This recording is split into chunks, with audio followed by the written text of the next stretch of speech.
Germany will help Ukraine develop new long-range weapons that can hit targets well inside Russian territory. The announcement was made by German Chancellor Friedrich Merz himself during Ukrainian President Volodymyr Zelensky's visit to Berlin on Wednesday. Now, according to Germany's Defense Ministry, Berlin unveiled a military aid package worth 5 billion euros for Kiev. The defense ministers of both countries signed a memorandum of understanding for the production of long-range weapon systems, but without revealing technical details for naming the manufacturers involved. Now, Merz told a joint press conference there will be no range restrictions, allowing Ukraine to fully defend itself against military targets outside its own territory. Listen to this. There will be no range restrictions. This will enable Ukraine to fully defend itself, even against military targets outside its own territory. This marks the beginning of a new form of military-industrial cooperation between our countries, one that has great potential. Zelensky called for deeper defense cooperation across Europe and with the United States, stressing the need for long-range capabilities and sustained military funding to ensure Ukraine's resilience. He hailed new investments by Germany. We will not publicly discuss all the details, but today we have agreements on investment in production in Ukraine, and first of all, these are weapons. This is production of drones that will enable most effectively to protect lives of our soldiers. Before the meeting between Merz and Zelensky, speculations were rife that Germany will finally be sending the Taurus missiles to Kiev, reversing its long-held policy amid escalating Russia-Ukraine tensions. However, no Taurus missiles were publicly announced as part of this package. In his interview with Germany's NTV, Zelensky revealed that Taurus was discussed between the two leaders and they continue to work in that direction. He refused to give any further details, citing the assurance to Chancellor Merz. Meanwhile, Russian State Duma Deputy Andrei Kartapolov, during a press conference in Moscow, said that Russia is ready to shoot down Taurus missiles if Ukraine gets them. They are even ready to shoot down Storm Shadow and the ATACMS missiles and carry out retaliatory strikes on their launch sites, as well as on the sites from which these missiles are delivered. Now, Taurus missiles made by Taurus manufacturer MBDA's French affiliate resembles the Storm Shadow in range, speed and payload.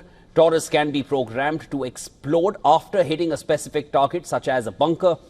It can hit Russian air bases far behind the front lines.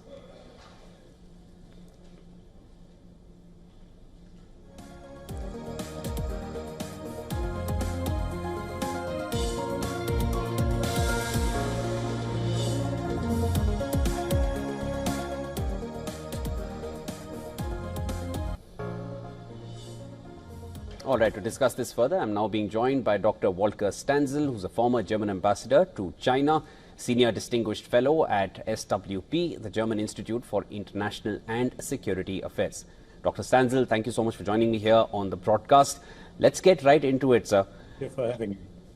Greenlighting Ukraine and its use of weapons inside Russia, that happened earlier in the week. Of course, these latest developments coming in with the meeting between Merz and Zelensky, and talks of possibly even providing Kiev with long-range missiles such as the Taurus.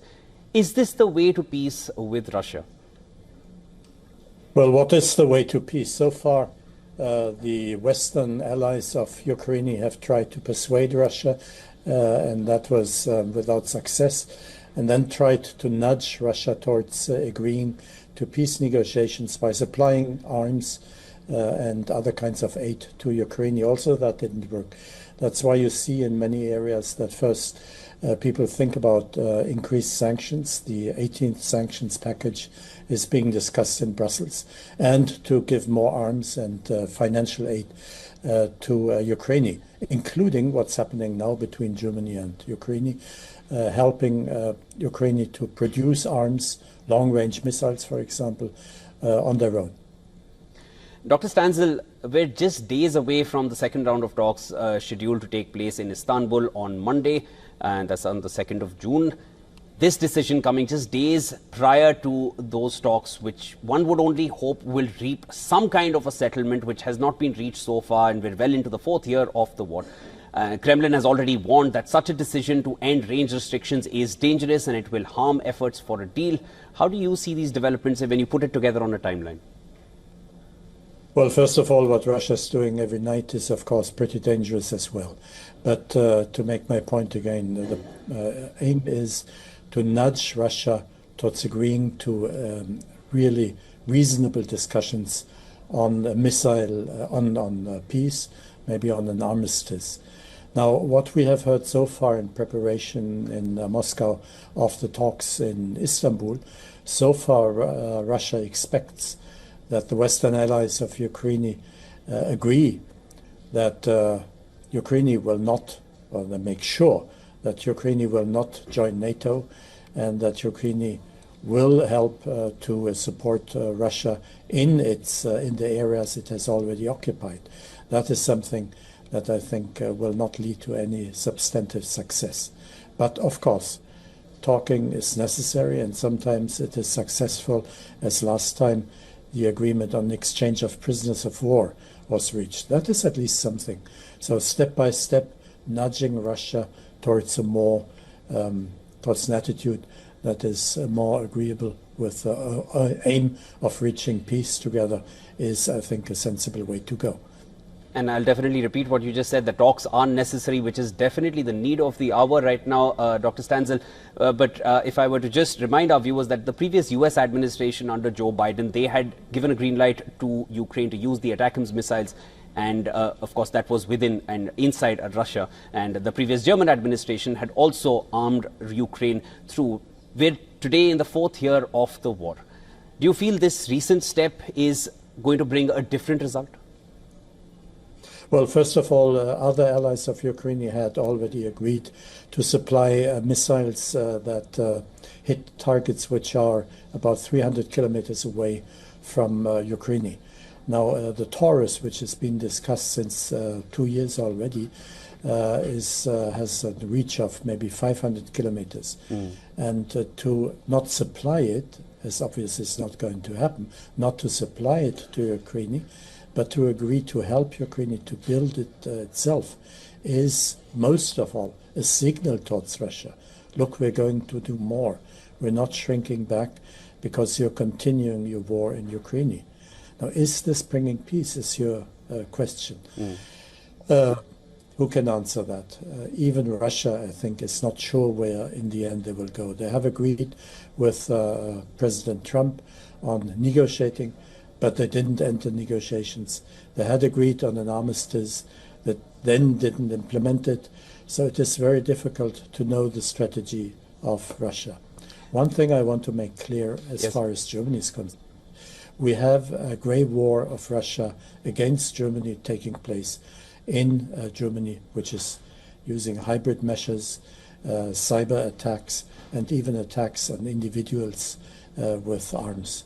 So that is something, the threat from Russia that we feel, and that I think also impresses our government to the degree where it said we have to do more to Ukraine in order to give a signal that Germany is also not shrinking back.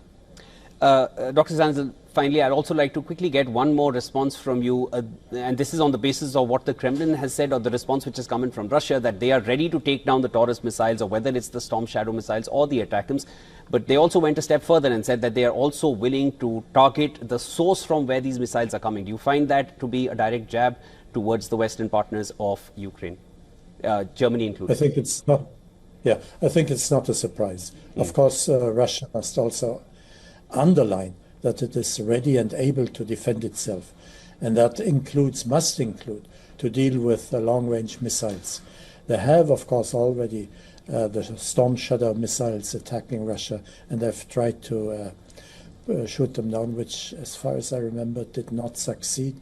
But then attacking Ukraine at the place where the missiles come from is something that is understandable from a strategic point of view. I hope it will not come to that, but I also fear it will, in the end, not be avoided. We all hope it doesn't come to that and talks lead to some result, and we'll all be waiting to watch what happens coming Monday. Thank you so much. That was Dr. Volker Stanzel joining me here on the broadcast.